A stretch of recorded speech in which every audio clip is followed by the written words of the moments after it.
Hey everyone, we got Tulien yesterday alongside with the very cool vision card, the global exclusive vision card so to speak. And today it's time to review the latest and not so greatest breaker in the game, Tulien the Heavy Axeman. So let's check out the overview. Yeah, Tulien, SLB unit. There's nothing else really to be expected from Alum these days. And he's an SLB chainer, chaining in bolting strike frames on a super limit burst. No brave shift whatsoever, because Alum is lazy.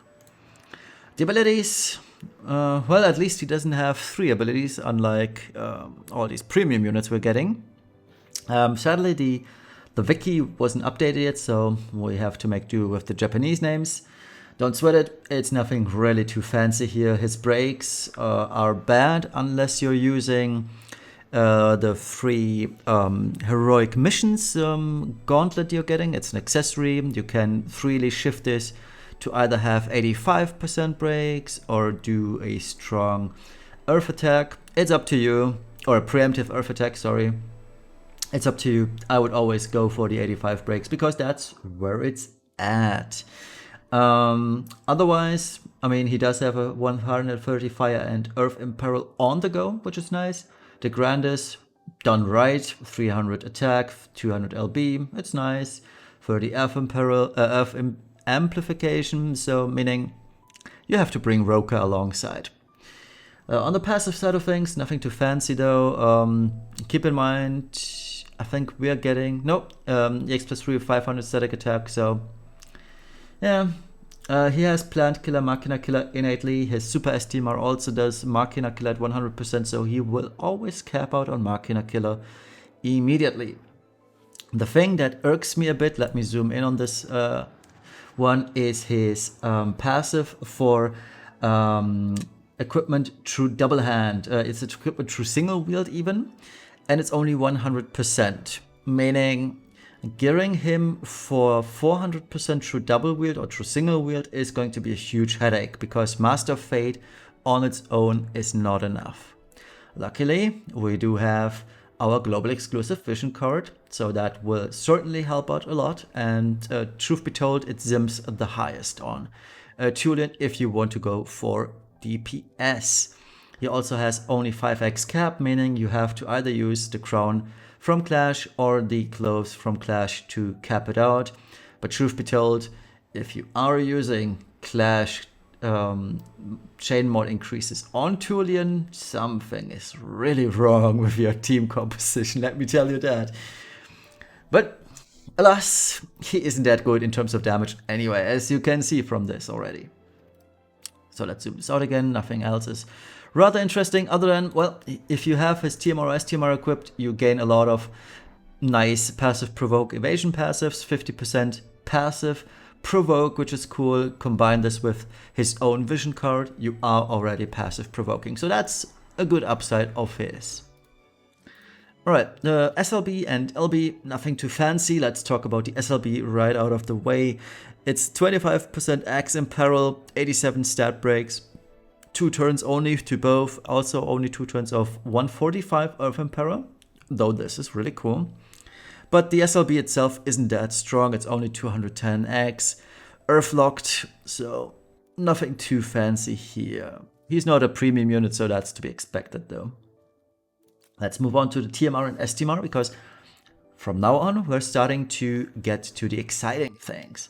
So the TMR is a materia. It unlocks an ability available turn 1 and can only used by breaker units. Breaker units are those with the purple arrow that points down, by the way. So it does 85% stat break, all stat break for 3 turns, and a 130% Earth Imperil. It's a very cool breaker materia. And did you know that Angela in her base form is considered a breaker? Now you know, and it's something that's rather cool, and it may be useful for some gimmicky trials. There is potential for that, and whenever I get a chance to use it, I will use it, because I think it's a cool gimmick to have.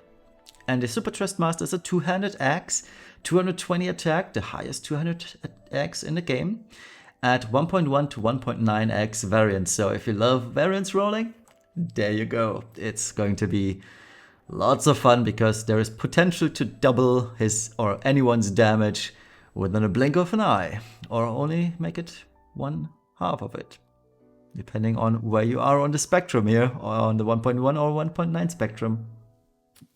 The cool thing about this is the 100% Machina killer, physical magical, and 75% beast killer also on it. And Tulien himself gains 500 static attack and 150 LB boost. Alright, so in total, this is a very good STMR, but too bad it's an Axe because most units cannot wear Axe innately, so you are left with Equip Axe. I think there is an Equip Axe materia, I'm not quite sure. I hope there is, because if it's not, well, goodbye Axe, apparel. Nobody's gonna use it. But yeah, the other thing is, if you're wearing this Axe, it forces you to bring a potentially dead unit slot. And those are, at the current time of day, Ignacio and or Tulien both have the Axe in parallel. And I personally wouldn't bring either of those to a fight because both their damage is rather bad. Alright, the vision card, another interesting thing. The stats on it aren't that good. 80 defense, 80 base attack. But the passives, those are the real deal here. It's 50% passive provoke and 30% evasion. So everyone who doesn't have a second Moogle charm, for example, well, here's your vision card to help you with that. Now, most of the time, in Dark Visions at least, you do have one unit that doesn't really deal too much damage, that is totally ineligible in terms of it.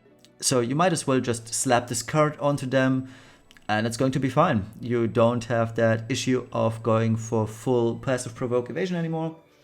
It might free up a few slots for resistance gearing. The last Clash of Wild boss comes to mind, where people had trouble gearing what's his name, Bulwark, for passive provoke evasion, and also keep up the resistances needed to take as little damage as possible. This is one of those cases where this vision card is going to be great, because at the end of the day, Bulwark didn't really do much damage in the last Clash of Wilds, so it would have been a decent option to just slap this card onto them. It won't see much use when you really need to squeeze out every last drop of damage, but if you can comfortably do enough damage, this card is a great option. And it will be so much more relevant if we ever get the 7-star units upgrade from the mystery crystals, where you are allowed to use vision cards on them. These units, they gain another passive ability. I don't really know how this really works just yet, because I don't play the JP server anymore. But from what I've heard from Sinsar, it is a cool thing to have for 7-star units, which makes them even more viable.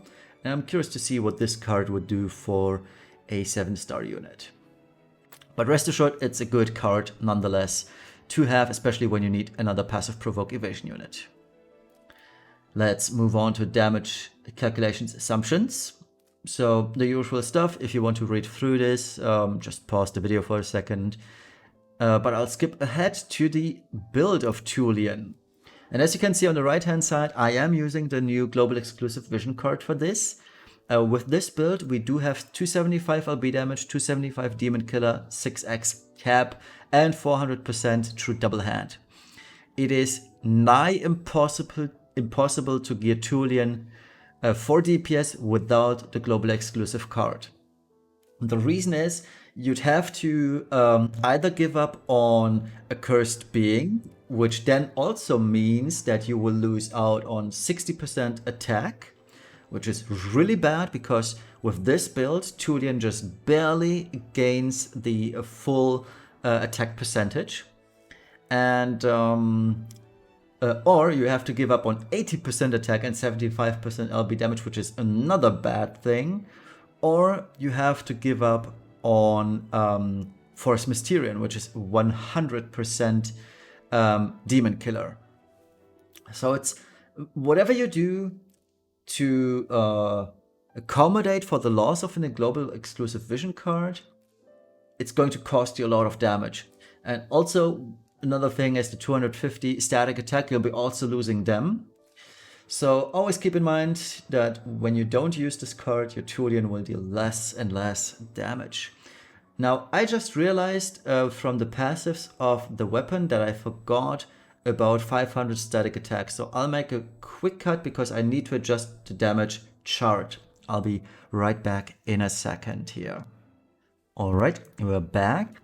So let's check out the damage comparison. And as you can see, Tulien, I marked his spot on this list. He isn't really that high up, just barely above Alena and Marquise de Leon. So this isn't really anything to write home with about. Nothing to see here really, damage is bad, but it's not his forte anyway. He is far below Sky on a gun build too, and the gun isn't that good anymore. Well, it is, but the damage on the gun isn't that, or the attack value on the gun isn't that high. So Tulien, worse than a unit from 4 months ago, but it is to be expected, truth be told. So yeah, all in all though, he's an okayish breaker, but nothing special. And especially when you compare him to global exclusive breakers such as Lara, who still sims rather high in a dark vision scenario at 8 billion, so almost double what Tulien does. It is fair to say Tulien has no place in this meta as of right now because Earth isn't a strong element. So how does he fare in the meta? I pretty much spoiled the result just now. So he does have a strong Earth in Peril, met by bad damage and actual breaking capabilities. He does have an 88% break. It sounds good on paper, but Cacteria does 89% breaks. And fights usually don't last long enough these days that you would consider an 88% break good or meta at all. The damage output is rather weak. He is an SLB unit, so his gearing is totally not flexible. There are a lot of fixed slots and you cannot do anything about him or it. His vision card, TMR and STMR are pretty good though, so that's one thing that is actually meta because all three of them are rather decent. So should you pull? No. If you are going for the vision card, you may or may not get him regardless, depending on your luck. I hope you do. Just for the vision card, TMR and STMR, because you will immediately EX +1 him once you go all the ways for the vision card. But he isn't that good at all, truth be told. Getting a single copy or two for the vision card, TMR and STMR is more than enough from my point of view. And I'm fairly certain we won't have another Riku incident here where I was kind of wrong on Riku because Gumi decided to make this one and the last was a fairy and Riku all of a sudden was actually decent. I'm fairly certain that Tulien won't have such a field day. But yeah, he will be most certainly a nice addition to Earth teams and Dark Visions, but Earth is a rather weak element right now. Due to a really missing meta Earth DPS, one could point towards Cyan, but Cyan isn't really that strong compared to the premium units we have. So until we get a premium unit that is an Earth DPS, Earth teams won't be happening, sad to say. And that is pretty much all there is to this review. Thank you all for watching. Tomorrow, like I mentioned the other day, I'll be reviewing the global exclusive vision card, show you guys application cases where it's really, really good, application cases where there are better options, and give you a rough idea whether you should get it or not. So yeah, have a wonderful rest of the Friday evening, morning, afternoon, wherever you're from, and we'll see each other tomorrow. Bye bye.